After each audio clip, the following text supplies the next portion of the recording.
سوچا کہ اسلام کو ایک خود سے ذرا مطالعہ کرتے ہیں. اللہ سبحانہ و تعالیٰ اس مسجد کے قاری صاحب پہ بہت لاکھوں کروڑوں رحمتیں نازل فرمائے کہ جن کی مسجد میں میرا جانا ہوا اور میں نے ان سے عرض کی کہ مجھے ترجمے والا قرآن مجید دیجیے. تو انہوں نے کہا کہ آپ کے گھر میں نہیں ہے. تو میں نے کہا کہ وہ ہمارے گھر میں کیسے ہوگا, میں تو عیسائی ہوں. تو انہوں نے کہا کہ آپ عیسائی ہیں تو مسجد میں داخل ہو گیا. اِنَّ لِلَّهِ وَإِنَّا إِلَيْهِ راجعون. کمبخت تجھے بچپن سے والدین سکھا رہے ہیں کہ مسلمانوں سے کبھی قرآن, رسول, اللہ کی امہات المومنین صحابہ اکرام کی بات نہیں کرنی. 295C لگے گی, ساری زندگی سراہوں کے پیچھے سڑتے رہو گے. تو میں نے وہاں سے نکلنے میں عافیت محسوس کی, گویا کہ بڑے بے آبرو ہو کے تیرے کوچے سے ہم نکلیں گے مستاق. ادھر ہندو جو ہیں وہ اچھوت لوگوں کو ہاتھ نہیں لگانے دیتے, گیتا کو, رامائن کو, اور ادھر مسلمان عیسائیوں کو ہاتھ نہیں لگانے دیتے. تو کیا آخر اس میں راز ہے؟ تو جب گئے تو دل میں یہ عہد کر لیا کہ قرآن کو پڑھنا ضرور ہے. دوست سے کہا کہ بھائی کسی کو بتانا نا, قرآن مجید چاہیے. تو اس نے قرآن مجید لا دیا. مختصر اس کے ساتھ ایک پوری تفصیل سے بات ہوئی. اس نے وہ نصیحت کی بڑی خوبصورت. اس نے کہا کہ کوئی ایسی بات نہیں ہے, بس آپ نے اس کو صاف ستھرا ہو کے پڑھنا ہے. تو میں نے کہا کہ بالکل ٹھیک ہے. میں نے پہلی بار قرآن مجید کو جب ہاتھ لگایا تو میں نے سوچا کہ شاید آسمان سے بجلی نہ کہیں گر پڑے, کوئی زمین شک نہ ہو جائے, مجھے کوئی جو ہے وہ زمین میں دھنسا نہ دیا جائے, کوئی طوفان نہ آ جائے. اور پھر یہ ساری چیزیں ہوئیں میرے دوستوں. پھر یہ وقتاً فوقتاً یہ ساری چیزیں ہوئیں.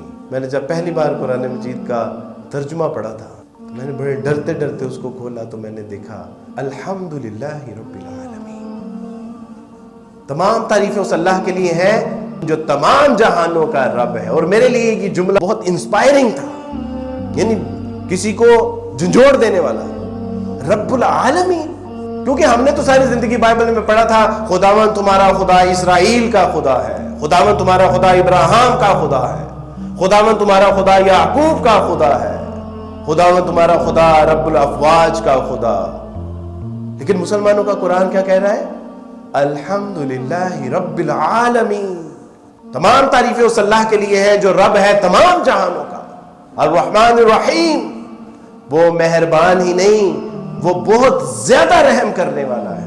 اے میرے بندے, اس کا رحمان ہونا تجھے کہیں جو ہے وہ غفلت میں مبتلا نہ کر دے, کہیں تو شکر بے مہار نہ بن جائے. اس لیے یاد رکھنا مالک یوم الدین, وہ مہربان اور نہایت رحم کرنے والا ہی نہیں بلکہ وہ ایک ایسے دن کا مالک بھی ہے کہ جس دن چھوٹی سی چھوٹی نیکی اور چھوٹے سے چھوٹے گناہ کا حساب کتاب کر کے چپٹا کر دیا جائے گا. اور اس دن کوئی نہ چھڑانے والا ہوگا نہ کوئی بچانے والا ہوگا.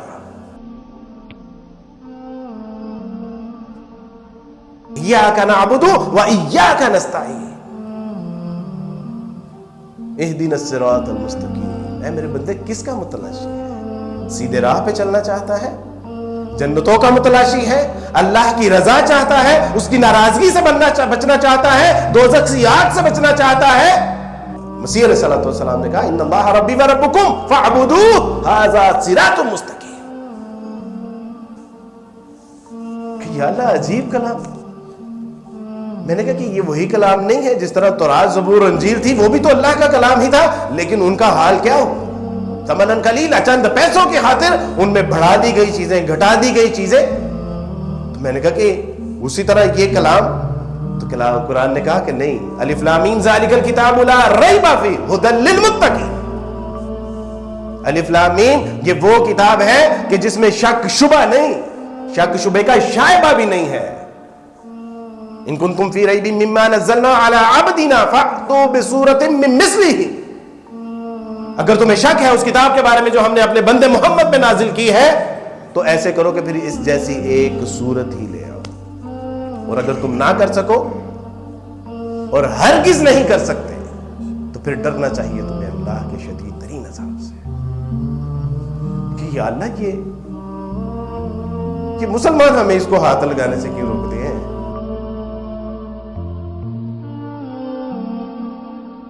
کہ تو آپ کہہ رہے ہیں کہ یہ کلام ان لوگوں کے لیے ہے جو اللہ سے ڈرنے والے ہیں.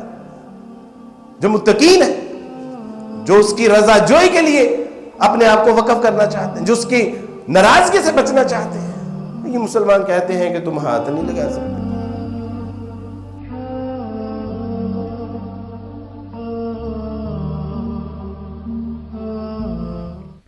إن هذا القرآن يهدي للتي هي أقوم ويبشر